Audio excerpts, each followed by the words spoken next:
Assalamualaikum warahmatullahi taala wabarakatuh. Salam sejahtera bagi kita semua. Yang terhormat Ibu Feti Fatima SE, MM, selaku dosen pengampu mata kuliah Manajemen Pemasaran Universitas Muhammadiyah Jember, Fakultas Ekonomi dan Bisnis, Prodi Manajemen. Di sini kami dari kelompok 3 ingin mempresentasikan tugas yang telah kami kerjakan. Sebelum masuk ke materi, izinkan saya untuk memperkenalkan diri terlebih dahulu. Saya sendiri Rizka Fatimah Zahra. Di sini saya berperan sebagai moderator sekaligus pembaca materi. Dan teman-teman saya yang lain yaitu yang pertama ada Ananda Distiara Putri Warsono, yang kedua ada Ayuni Aldawati Cantika Putri, dan yang ketiga ada Mayana Kurnia Anggraini. Baiklah, mungkin itu saja perkenalan dari kelompok kami. Selanjutnya kita akan masuk ke materi. Bagi yang bersangkutan bisa dipersilahkan. Baiklah, kita akan masuk ke materi yang pertama, yaitu bab 7 tentang produk, barang, dan jasa. Jadi sebelumnya, apa itu produk? Produk adalah segala sesuatu yang mampu dihasilkan dari proses produksi berupa barang ataupun jasa yang nantinya akan diperjualbelikan di pasar. Apa yang terdiri dari produk? Salah satu tujuan pemasaran adalah membantu pelanggan mencapai tujuan hidup mereka apapun itu. Dapat dikatakan bahwa memenuhi sebagian besar tujuan dalam hidup memerlukan penyediaan produk atau layanan. Oleh karena itu, penting untuk terlebih dahulu memahami apa kebutuhan atau keinginan mendasar konsumen atau klien untuk merancang atau memilih sifat barang atau jasa yang akan memenuhinya. Ketika kita memenuhi suatu kebutuhan, kita seringkali diberikan baik barang fisik maupun jasa mereka adalah bagian dari total penawaran. Misalnya, jika kita pergi ke restoran, kita mengharapkan tingkat layanan dan suasana yang menyenangkan, serta makanan itu sendiri. Jadi, bisnis yang berusaha memenuhi kebutuhan atau merangsang serta mengelola permintaan di pasar seringkali memerlukan memasarkan paket, baik barang fisik maupun layanan yang menyertainya. Apa yang harus disediakan produk atau paket produk merupakan keputusan mendasar bagi organisasi dan pemasarnya. Ini adalah penawaran dasar ke pasar dan semua elemen lain dari bauran pemasaran seperti harga dan ketersediaan harus melengkapinya untuk memenuhi persyaratan penuh pelanggan potensial dan pasar. Jika barang atau jasa tidak mampu memenuhi kebutuhan dasar pelanggan, biasanya tidak ada penyesuaian elemen lain dari bauran pemasaran yang dapat mengatasi kekurangan dasar tersebut. Bauran pemasaran dan strategi branding. Produk bersama-sama dengan elemen campuran lainnya dapat dianggap sebagai sekumpulan manfaat yang disatukan untuk memuaskan kebutuhan dan keinginan konsumen atau pelanggan. Perusahaan yang berorientasi pelanggan berusaha untuk mendapatkan keuntungan di pasar dengan mencoba memastikan penawaran total mereka, yaitu bauran pemasaran dan merek dipersepsikan dengan baik oleh segmen yang ditargetkan dibandingkan dengan total penawaran pesaing mereka. Jadi, dari bauran pemasaran dan strategi branding tadi dibagi menjadi beberapa bagian lagi, yaitu yang pertama ada merek cocok. Sebagai perusahaan menyediakan produk ke pasar dari waktu ke waktu, itu terakumulasi aset berbasis pasar relasional atau bisa disebut RMBA dalam hal reputasi dan niat baik dari pelanggan yang puas, dan ini diwujudkan dalam sebuah merek. Sebuah produk tidak hanya harus memenuhi kebutuhan pelanggan dan memiliki bauran pemasaran yang tepat, tetapi juga memiliki RMBAS dan branding yang tepat. Yang kedua ada fitur. Setelah kebutuhan inti yang ingin dipenuhi oleh pelanggan atau manfaat mendasar yang ingin mereka peroleh telah dipahami, komponen dan fitur produk dapat dirancang. Beberapa fitur penting lebih lanjut dari suatu produk dipertimbangkan selanjutnya. Selanjutnya yaitu nama produk. Seperti disebutkan sebelumnya, sebuah merek dihasilkan dari akumulasi pengalaman yang dimiliki orang-orang dalam membeli, menggunakan, memiliki, dan memeliharanya. Jika semua pengalaman ini menyenangkan dan orang lain membicarakannya dengan baik, merek tersebut akan memiliki RMBA positif yang kuat. Jadi, seiring waktu, nama suatu produk akan memperoleh asosiasi positif.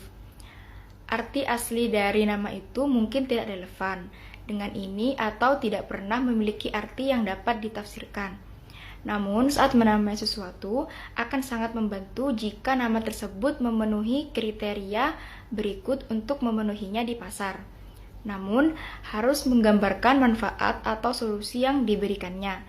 Misalnya, konverter uang tunai, comfort bra, solar guard. Singkat, khas, dan mudah diingat, misalnya Express Post, EasyJet, Coolmins. Selanjutnya ada logo. Kemampuan untuk menciptakan representasi visual dari sebuah produk atau nama merek adalah faktor lain yang perlu dipertimbangkan ketika merancang sebuah nama. Selanjutnya yaitu label dan kemasan. Label dan kemasan bersama dengan logo khas di atasnya masih merupakan keputusan dan aktivitas pemasaran lebih lanjut yang harus dilakukan oleh pemasar. Pengemasan tidak hanya digunakan untuk melindungi barang, tetapi juga untuk menarik perhatian mereka di rak dan menambah nilai. Hal ini terutama berlaku untuk produk yang dibeli sebagai hadiah atau untuk hadiah pribadi. Ada undang-undang penting yang mengatur pengemasan jenis produk tertentu. Selanjutnya yaitu campuran dan jangkauan produk.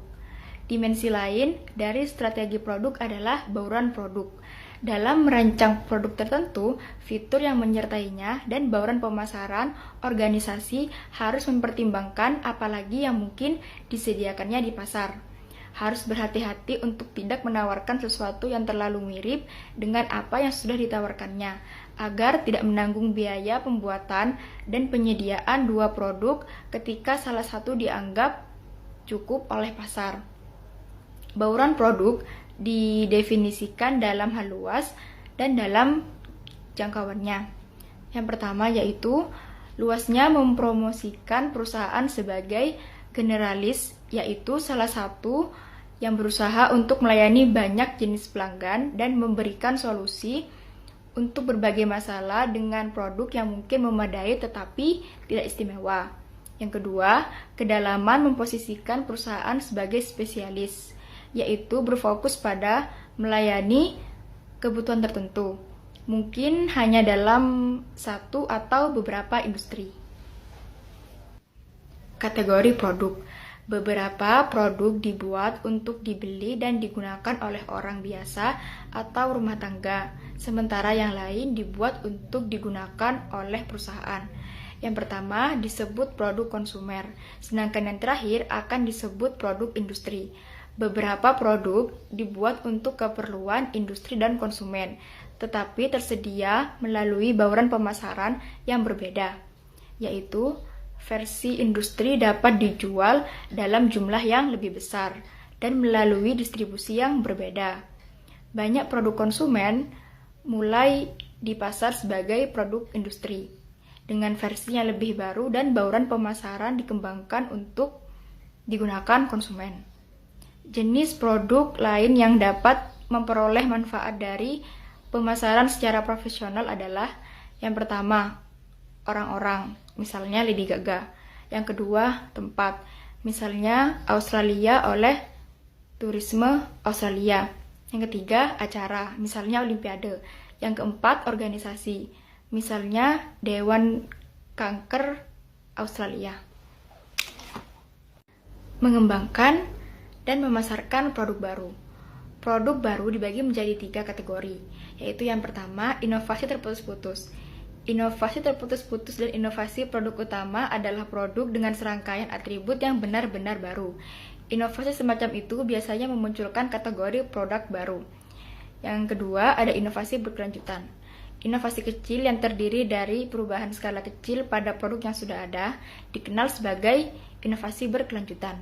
Dan yang ketiga yaitu ada inovasi berkelanjutan dinamis. Inovasi ini yaitu di mana teknologi yang digunakan mungkin baru, tetapi produk yang digunakan untuk semua maksud dan tujuan sejauh menyangkut pengguna hanyalah bentuk perbaikan dari apa yang sudah ada.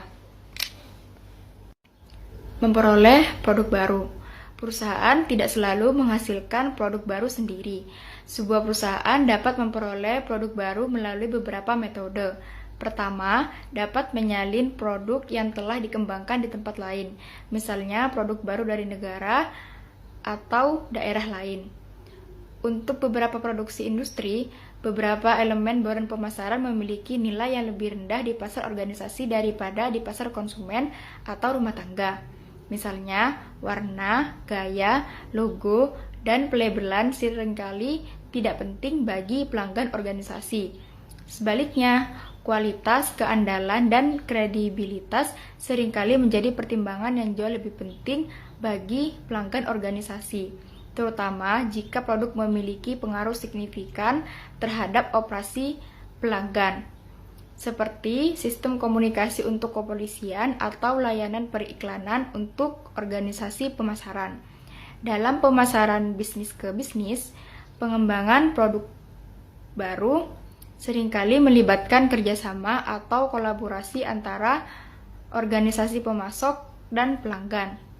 Singkatnya, semua faktor yang berkaitan dengan produk relevan dalam pasar organisasi, tetapi pentingnya beberapa faktor sangat berbeda antara pasar konsumen dan organisasi. Proses pengembangan produk baru.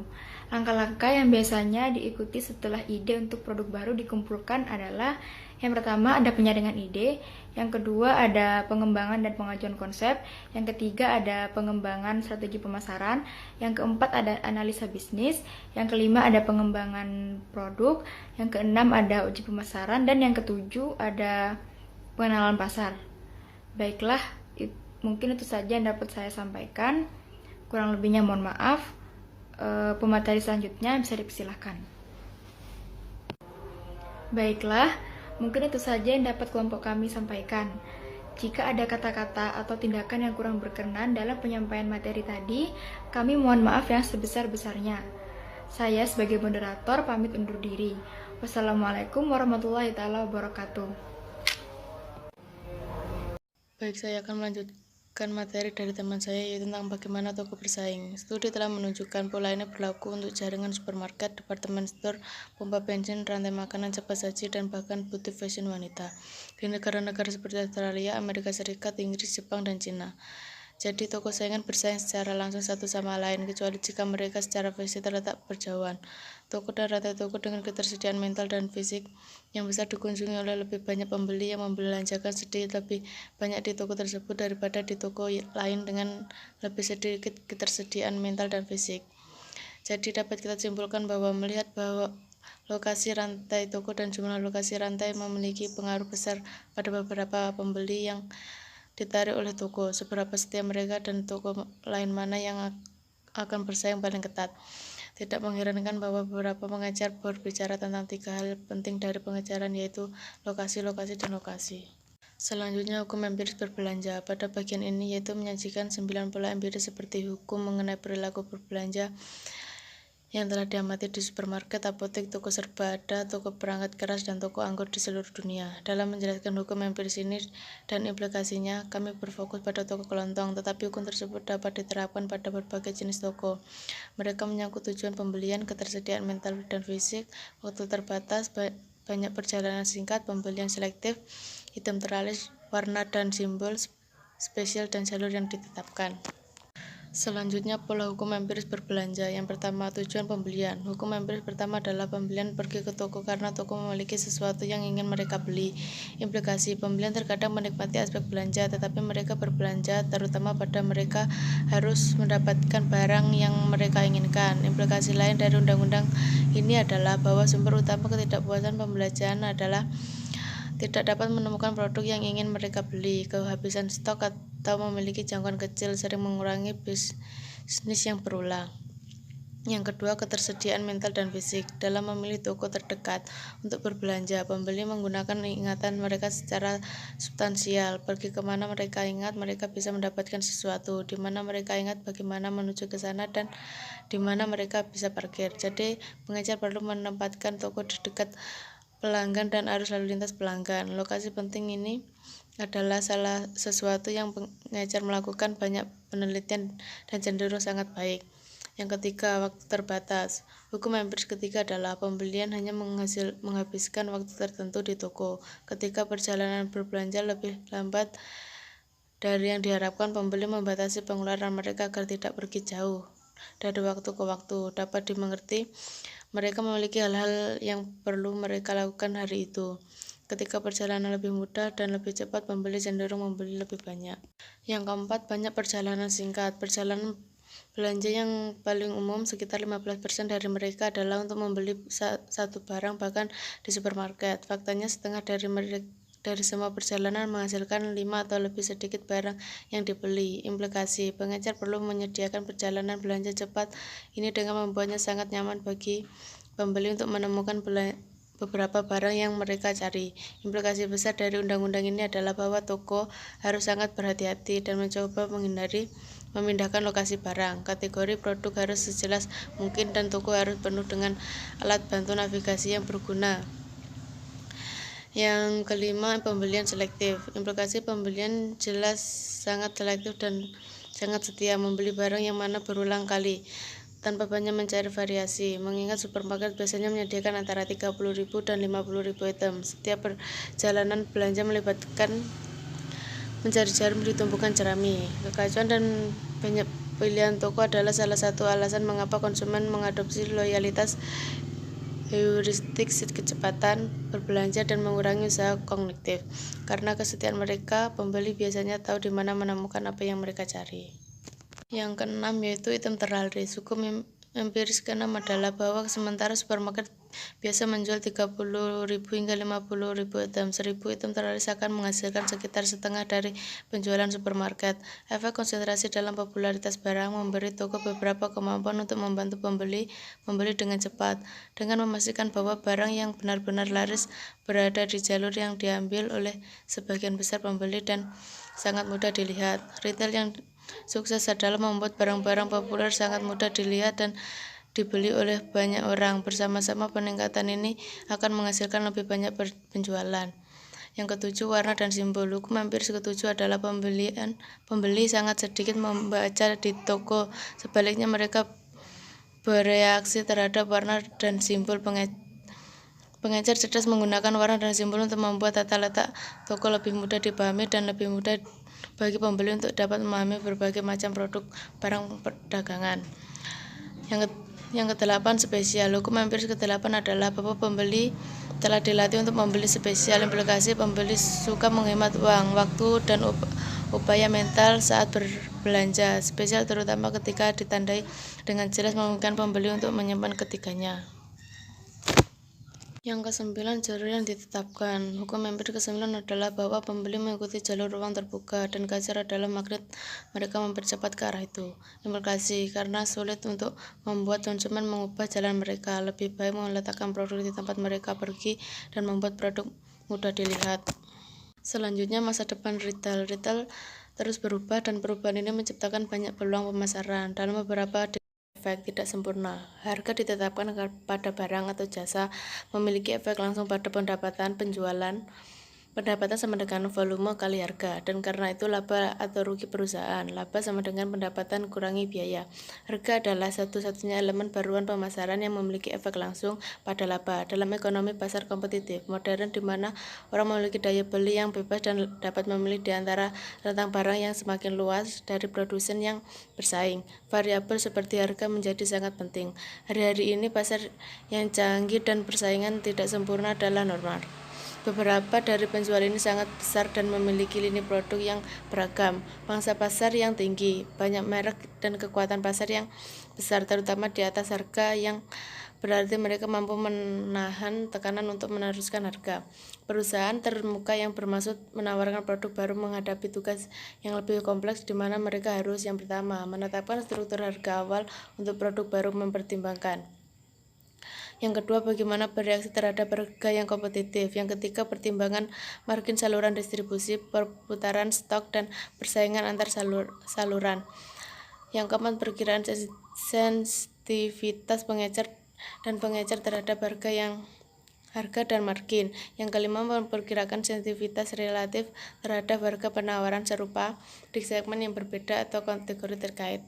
Yang keenam, mengatur harga untuk produk dengan biaya produksi yang sangat terkait. Yang ketujuh, mengatur harga untuk produk yang berbeda dalam biaya dan probabilitas. Yang kedelapan, menentukan waktu, frekuensi, dan jumlah perubahan harga yang tepat, termasuk promosi menggunakan perubahan terkait harga sementara, memotong harga, beli satu gratis satu, dan seterusnya. Selanjutnya, dalam prakteknya, penetapan harga untuk organisasi besar cenderung tidak ditangani oleh manajemen atas, tetapi oleh manajer tingkat bawah dan menengah, karena mereka memiliki pengetahuan yang lebih mendalam tentang kondisi pasar. Penempatan harga yang dipertimbangkan oleh manajemen puncak yaitu: yang pertama, target keuntungan. Yang kedua, apakah perusahaan bermaksud untuk mengkomunikasikan citra perusahaan yang terkait erat dengan tingkat harga seperti reputasi untuk kualitas tinggi. Yang ketiga, tujuan jangka pendek dan jangka panjang perusahaan untuk profitabilitas dan bagaimana ini diterapkan pada produk atau kelompok produk, dan apakah kebijakan yang sama akan diterapkan di pasar dalam negeri seperti di luar negeri. Yang keempat, visi strategis untuk berbagai produk, penetrasi, pemeliharaan pangsa pasar, dan penghasilan uang, dan sejauh mana keuntungan jangka pendek dapat ditukar dengan tujuan strategis atau jangka panjang. Yang kelima, pandangan perusahaan dalam menanggapi tekanan harga yang kompetitif seperti diskon atau promosi terkait harga. Selanjutnya, klasifikasi biaya. Yang pertama, biaya tetap atau overhead adalah biaya yang pengeluaran yang dikeluarkan perusahaan untuk menjalankan bisnis. Mereka tidak berbeda dengan tingkat penjualan. Biaya-biaya ini termasuk biaya bisnis untuk rumah sendiri seperti sewa, upah untuk staf pabrik dan pemeliharaan fasilitas. Biaya tetap dapat dianggap tetap dalam jangka pendek, mungkin 1 tahun, tetapi dalam jangka waktu yang lebih lama, sebuah organisasi dapat mengubah akomodasi dan mempekerjakan atau memecat orang, dan oleh karena itu mengubah struktur biaya yang mendasarinya. Yang kedua, biaya variabel sepenuhnya ditanggung dalam produk atau layanan yang disediakan. Misalnya, sebuah perusahaan membuat handset telepon seluler akan memiliki biaya untuk membuat atau memperoleh komponen yang masuk ke telepon, dan biaya tenaga kerja langsung untuk merakit bit. Lihat tabel 9.1. Biaya variabel disebut juga biaya langsung. Untuk perhitungan untung dan rugi biasanya diberikan sebagai biaya per unit. Hal yang sama berlaku untuk layanan, di mana biaya yang dapat diatribusikan secara langsung untuk menyediakan setiap unit layanan sebagai besar terdiri dari tenaga kerja yang dibutuhkan untuk menyediakan layanan. Tabel di atas. Dua hal harus jelas dari contoh ini. Pertama, ketika biaya tetap dialokasikan untuk jumlah unit yang lebih besar, biaya per unit diturunkan. Ini adalah inti untuk mencapai skala ekonomi dan menjelaskan mengapa perusahaan mengejar peningkatan volume. Ini juga memberikan penjelasan tentang pengejaran pengurangan biaya tanpa henti. Kedua, juga harus jelas bahwa salah satu masalah utama dengan penetapan harga berbasis biaya adalah bahwa harga akhir per unit bervariasi dengan jumlah unit yang diproduksi. Dalam praktiknya, ini mungkin tidak terlalu menjadi masalah untuk volume produksi yang sangat tinggi, di mana biaya tetap merupakan bagian yang sangat kecil dari total biaya. Tetapi untuk organisasi dengan proporsi biaya tetap yang tinggi, jumlah total unit yang diproduksi akan menjadi penting untuk biaya perhitungan. Selanjutnya, harga berbasis biaya. Jika sebuah perusahaan hanya memproduksi satu produk, maka semua biaya tetap atau variabel harus ditanggung oleh pendapatan dari produk tersebut. Tetapi kasus yang lebih umum adalah bahwa perusahaan memproduksi lebih dari satu produk atau varian produk, sehingga biaya harus dialokasikan ke produk individual untuk menghasilkan basis biaya. 3 teknik utama digunakan. Yang pertama, penetapan harga biaya penuh, total atau penyerapan. Yang kedua, penetapan harga langsung. Yang ketiga, penetapan harga biaya market. Perkenalkan, nama saya Ayuni Aldawati Cantika Putri dengan NIM 21104111211. Baik, saya akan membahas tentang penyaringan ide. Dua jenis kriteria utama yang digunakan dalam penyaringan adalah kriteria keuangan dan kriteria pasar. Yang pertama ada kriteria keuangan meliputi 1. Biaya memasuki pasar. 2. Biaya operasi di pasar. 3. Kemungkinan margin dan tingkat profitabilitas. 4. Apakah biaya operasi dalam pasar cenderung berubah sama sekali selama beberapa tahun ke depan. 5. Biaya keluar pasar. 6. Biaya operasi melalui perantara. 7. Tingkat resiko keuangan. 8. Apakah ada ruang lingkup untuk aliansi atau usaha patungan untuk berbagi resiko apapun. 9. Biaya pengembangan proposal layanan lebih jauh. Kemudian yang kedua ada kriteria pasar meliputi 1. Ukuran pasar. 2. Tingkat pertumbuhan dan sifat serta signifikansi dari setiap tren. 3. Jumlah pesaing. 4. Pentingnya pasar bagi setiap pesaing. 5. Sifat, dasar, dan intensitas persaingan. 6. Jumlah pelanggan. 7. Lokasi pelanggan. 8. Motif dan harapan pembeli. 9. Frekuensi pembelian. 10. Kemungkinan tingkat loyalitas pelanggan. 11. Peluang untuk menarik pelanggan menjauh dari pesaing. 12. Cakupan untuk paket penjualan silang dan nilai tambah. 13. Pola distribusi. 14. Tingkat persaingan harga. 15. Cakupan untuk penargetan pemosisian segmentasi yang kuat. 16. Sejauh mana pengalaman yang diperoleh dari pasar lain dapat diterapkan pada produk baru di pasar yang diusul. Berikutnya yaitu siklus hidup kategori produk PLC. Pola penjualan dan keuntungan kategori produk dari waktu ke waktu sejak diperkenalkan, disarankan bahwa ada 4 tahap yang harus dilalui setelah pengembangan produk. Yang pertama, pengenalan. Kedua, pertumbuhan. Ketiga, kedewasaan. Dan yang keempat, kemunduran. Alasan kurva laba tidak mengikuti kurva penjualan yaitu 1. Pada periode pengenalan, biaya mungkin lebih besar dari pendapatan. Yang kedua, ketika kategori sedang berkembang pesat, permintaan mungkin lebih besar dari penawaran, sehingga harga bisa tinggi. Permintaan kategori yang kuat dan harga yang tinggi menarik lebih banyak pemasok ke pasar. Ketiga, dekat puncak fase pertumbuhan ada banyak pemasok, sehingga persaingan akan meningkat pada saat yang sama. Pertumbuhan permintaan mungkin melambat. Hal ini menyebabkan persaingan harga dengan konsekuensi penurunan keuntungan. Selanjutnya, memperpanjang PLC. Salah satu cara untuk mengidentifikasi kemungkinan opsi pertumbuhan untuk memperluas PLC adalah dengan menggunakan matrik Ansoff. Matrik Ansoff adalah kerangka perencanaan sederhana menunjukkan bahwa ada 4 cara bagi perusahaan untuk memperluas penjualannya. Yang pertama, menumbuhkan pangsa pasar.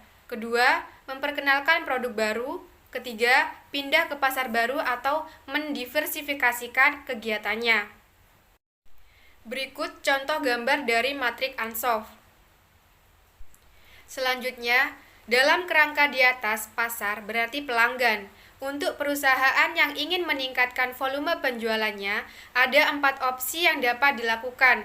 Yang pertama, penetrasi pasar, di mana perusahaan berfokus untuk mendapatkan bagian dengan mengorbankan pesaingnya. Kedua, pengembangan produk.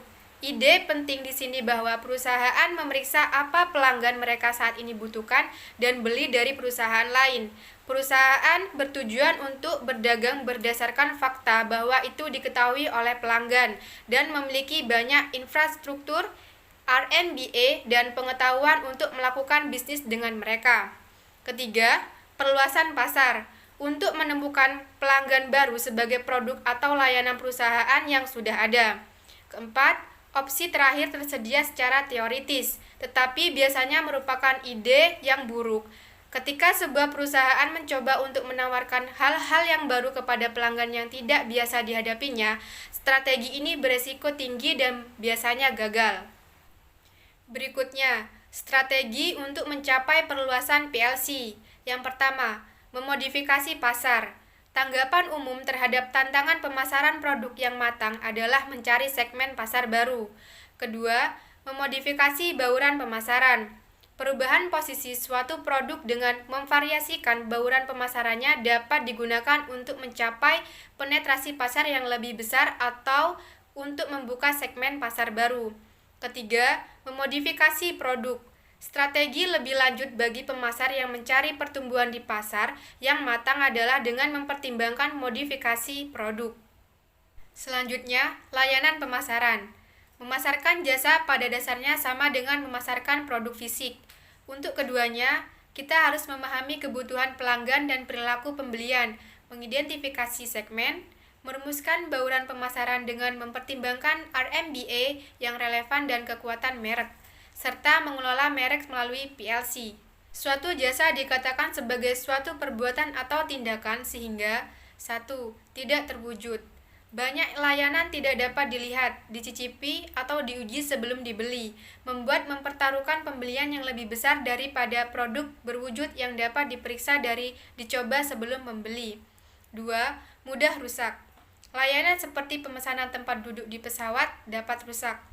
3. Tak terpisahkan.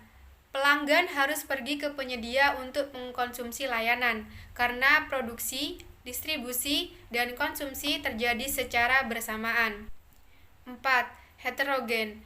Orang yang memberikan layanan dan yang menentukan kualitas dan kualitas layanan pelanggan, orang-orang bervariasi dalam kinerja mereka dan ini sulit untuk memastikan konsistensi layanan yang diberikan. Berikutnya, A. Kualitas layanan dan layanan pelanggan. Penyampaian layanan yang berkualitas memiliki 6 dimensi utama berikut ini. Yang pertama, keandalan. Melakukan layanan yang dijanjikan secara akurat. 2. Jaminan. Kompetensi, kesopanan, kredibilitas, dan keamanan. 3. Berwujud. Penampilan fisik staf, bangunan, dan peralatan. 4. Empati, komunikasi, dan pemahaman pelanggan. 5. Daya tanggap, pelayanan tepat waktu. 6.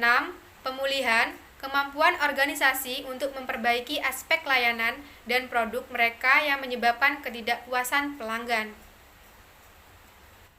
Kemudian B. Produk dan layanan kolaboratif.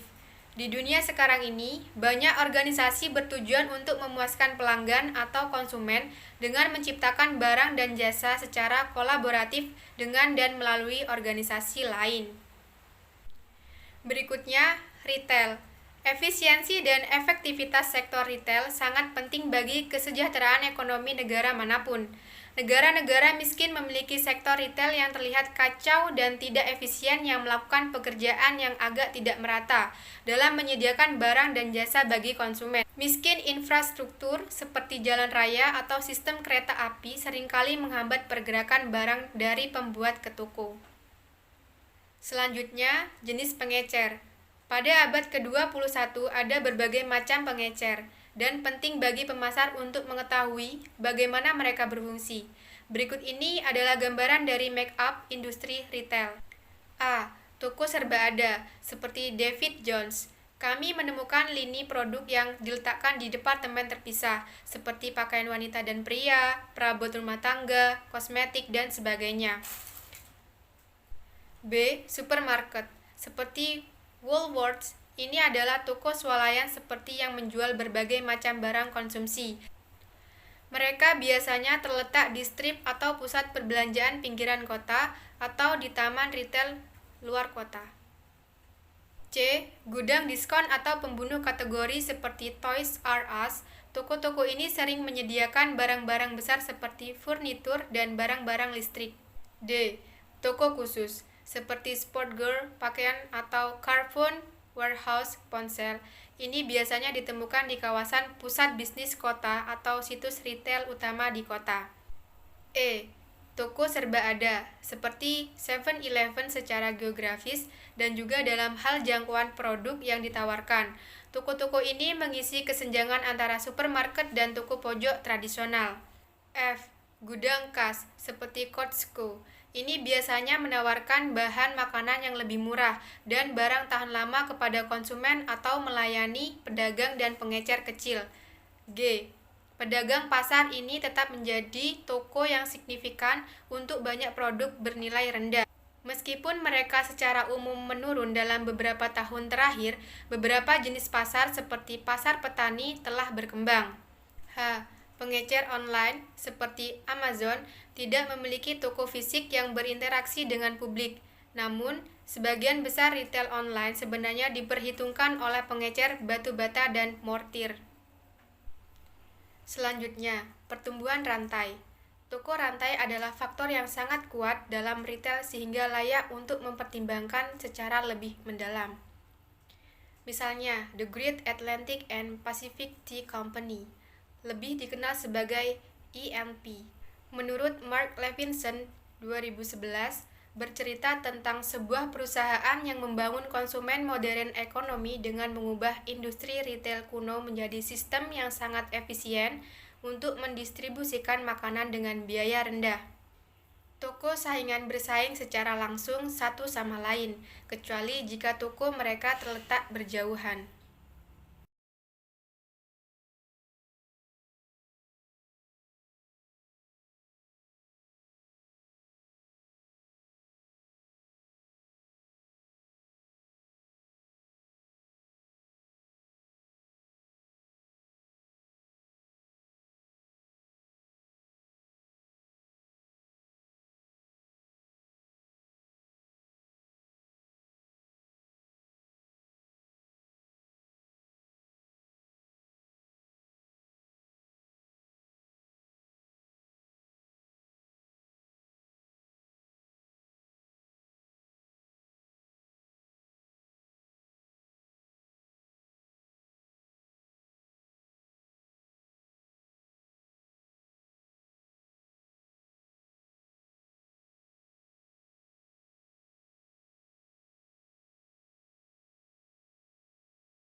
Baik, di sini saya akan melanjutkan presentasi dari teman saya. Pendapatan dan keuntungan. Pendapatan sederhana. Pendapatan dapat dihitung sebagai harga per unit kali jumlah unit yang terjual. Misalkan pembuat telepon yang telah kita diskusikan menjual model kelas menengahnya seharga $18 atau menggunakan markup standar 30% dengan pembulatan dan model dengan seharga $12. Jika perusahaan menjual semua yang diproduksinya atau masing-masing 100%, maka pendapatan akan menjadi $3.000 seperti yang ditunjukkan pada tabel 9.3. Kita dapat menghitung angka keuntungan perusahaan dengan menggunakan biaya dari angka pendapatan total $3.000. Biaya ditunjukkan pada tabel 9.4. Dengan demikian, keuntungan dapat dihitung sebagai total pendapatan penjualan dikurangi total biaya sama dengan laba, atau $3.000 dikurangi $21.000 sama dengan $900. Salah satu cara perusahaan mengevaluasi kinerja mereka adalah dengan melihat jumlah total laba yang dalam hal ini adalah $900 untuk tahun tersebut. Angka ini dapat dibandingkan dengan tahun-tahun sebelumnya untuk memberikan apakah perusahaan meningkatkan hasil-hasilnya. Margin keuntungan. Cara lain untuk membandingkan kinerja bisnis adalah dengan melihat margin keuntungan atau persentase pendapatan yang terdiri dari keuntungan. Untuk perusahaan telepon seluler, kami akan menghitung margin keuntungan sebagai berikut. Buka kurung, total keuntungan atau pendapatan, tutup kurung dikali 100 sama dengan margin keuntungan. Atau tutup kurung $900 atau $3.000, tutup kurung dikali 100 sama dengan 30%. Kami tidak bisa membedakan apakah angka 30% ini baik atau buruk dengan sendirinya. Tetapi kita dapat membandingkan ini dengan kinerja tahun sebelumnya untuk mengukur apakah perusahaan meningkat tidak hanya dalam total keuntungan, tetapi juga dalam profitabilitas, yaitu tingkat keuntungan yang dihasilkan relatif terhadap tingkat penjualan. Hal ini berguna untuk dipantau karena penjualan dan laba total dapat meningkat, tetapi pada saat yang sama margin laba dapat menurun. Harga berdasarkan pasar. Penetapan harga berdasarkan pasar berarti hal yang berbeda dalam konteks yang berbeda. Di sini berarti penetapan harga berdasarkan harga yang ditawarkan oleh pesaingan. Untuk perusahaan telepon yang merupakan pemain kecil dalam kaitannya dengan Nokia atau Samsung, pemimpin pasar yang jelas, penetapan harga mungkin sekedar proses mengikuti apa yang dilakukan para pemimpin menentukan harga produk serupa dengan harga yang sama atau sedikit lebih rendah dari pesaing mereka. Perusahaan yang lebih kecil, pendatang baru, dan pesaing berbiaya rendah mungkin juga mengadopsi penetapan harga berbasis pasar. Intinya, mereka menetapkan harga mereka dengan mengacu pada pemimpin pasar, umumnya hanya di bawah harga pemimpin. Kebijakan penetapan harga untuk jenis strategi ini hanyalah menetapkan harga pada perbedaan tertentu dengan harga pemimpin. Misalnya, sebuah maskapai penerbangan, anggaran baru mungkin selalu memiliki harga $10 lebih rendah dari pemimpin pasar, atau tarif harian untuk sebuah perusahaan mobil sewaan mungkin selalu ditetapkan pada $1 kurang dari perusahaan yang lebih besar. Harga berdasarkan nilai. Dalam arti seluas-luasnya, penetapan harga berdasarkan nilai berarti bahwa penetapan harga harus berhubungan dengan persepsi nilai pelanggan. Dengan kata lain, persepsi pelanggan harus menjadi pendorong utama harga. Pertanyaannya tentu saja adalah bagaimana sampai pada pandangan yang realistis tentang persepsi pelanggan tersebut. Secara historis, jawabannya adalah riset pasar. Namun, dalam praktiknya ada kesulitan dengan metode ini. Misalnya, sangat sulit untuk membedakan persepsi pelanggan individu pada titik penjualan, kecuali jika ada tenaga penjual yang lihat di tangan. Sehingga model jarang menyertakan pengaruh penting dari lingkungan penjualan. Umumnya ada perbedaan antara nilai yang mungkin diberikan calon pembeli pada suatu produk dan apa yang sebenarnya akan mereka bayarkan di pasar. Seperti biasa, apa yang pelanggan katakan dan apa yang mereka lakukan berbeda. Oleh karena itu, dalam pengaturan survei penelitian, orang akan memberikan nilai lebih tinggi pada fitur produk daripada di kehidupan nyata. Singkatnya, ini berarti bahwa perusahaan hampir selalu harus menetapkan harga lebih rendah dari yang mereka inginkan. Realitas penetapan harga. Dalam prakteknya, sebagian besar perusahaan tidak murni dalam hal menetapkan harga. Manajer mungkin mulai dengan menggunakan penetapan harga berbasis biaya, tetapi mereka juga akan mengubah pendekatan mereka ketika keadaan menuntutnya. Penetapan harga juga bergantung pada strategi saat ini yang digunakan oleh perusahaan pada saat itu, seperti memanen keuntungan atau meningkatkan pangsa pasar dan gaya manajemen yang kadangkala seperti berfokus pada pelanggan. Singkatnya, sebagian besar perusahaan tidak secara ketat mengabdikan diri pada satu pendekatan penetapan harga. McKinsey & Company, sebuah konsultan dalam studi terhadap 1.200 perusahaan global, menemukan bahwa laba operasi rata-rata sekitar 9%, biaya variabel rata-rata 66%, dan biaya tetap 25%. Angka aktual untuk masing-masing industri sangat bervariasi. Industri yang menurun misalnya cenderung memiliki laba operasi yang lebih rendah. Dari sudut pandang harga, kita dapat membuat beberapa potongan menarik dari angka-angka ini.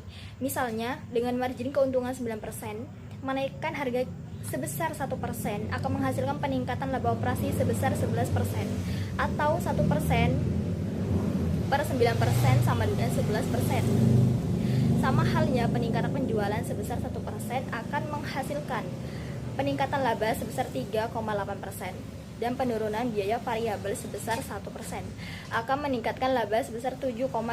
Dengan demikian, meskipun jelas bahwa pengurangan biaya dapat meningkatkan laba, tampak juga bahwa dampak terbesar pada laba dapat diperoleh dari perusahaan harga. Harga dapat dikatakan sebagai variabel dinamis ketika harga berubah. Itu memiliki efek pada pasar yang akan mempengaruhi tingkat penjualan dan karena itu keuntungan.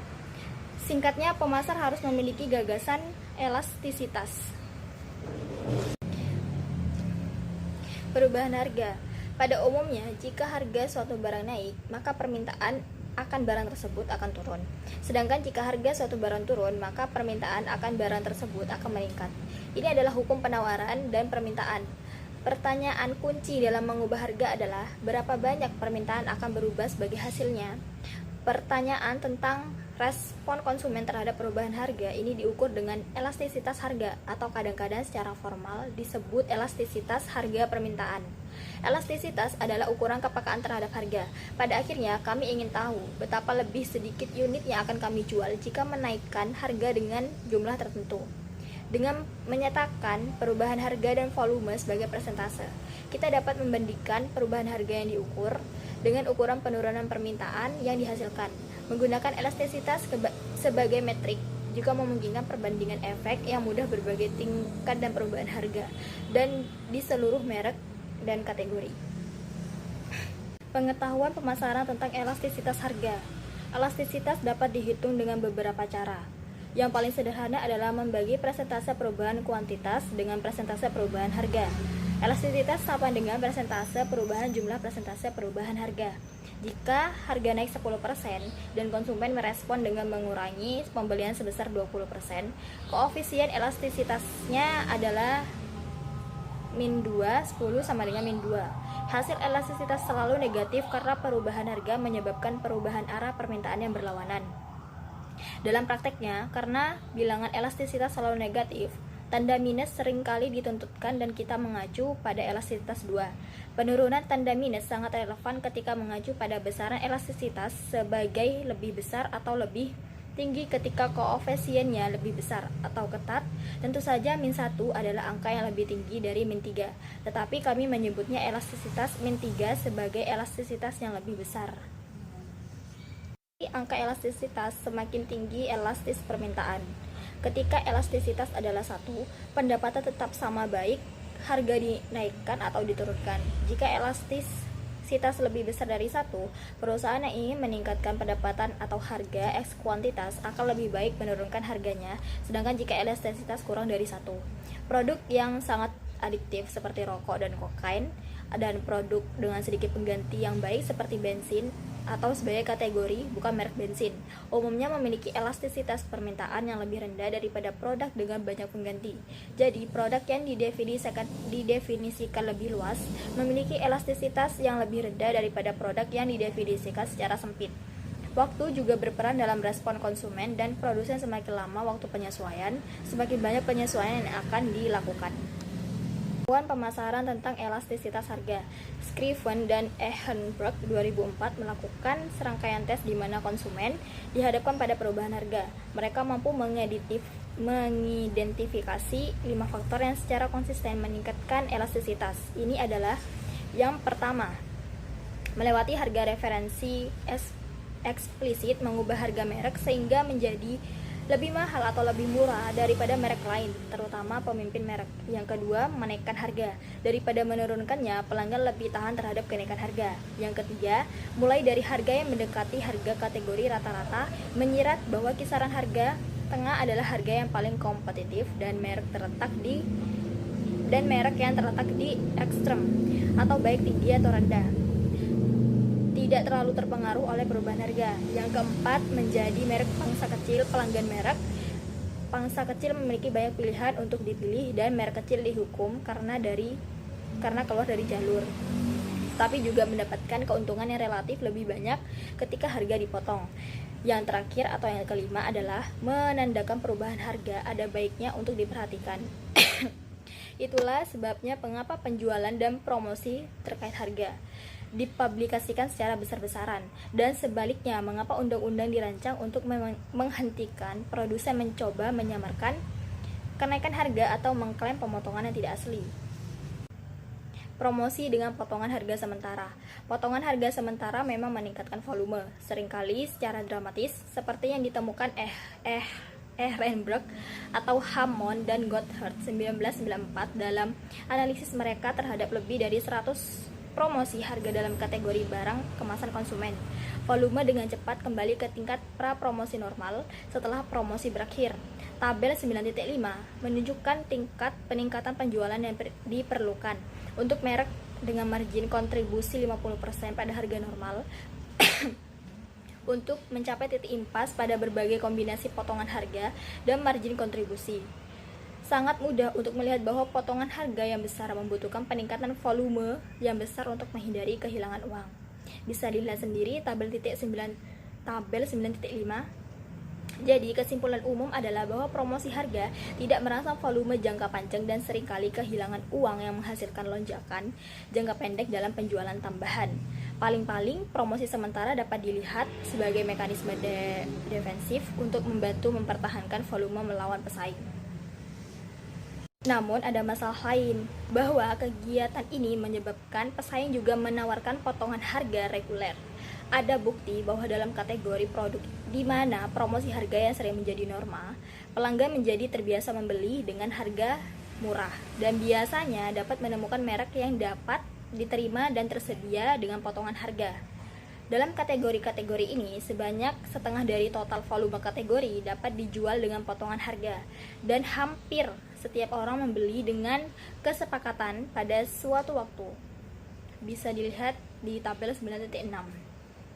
Alasan lain untuk memotong harga mungkin untuk mencapai target volume, untuk membersihkan kelebihan stok, atau untuk memenuhi persyaratan perdagangan untuk barang-barang promosi. Membersihkan kelebihan stok hanya diperlukan sekali. Jika tidak, Anda harus melihat proses perencanaan, produksi atau perkiraan permintaan Anda.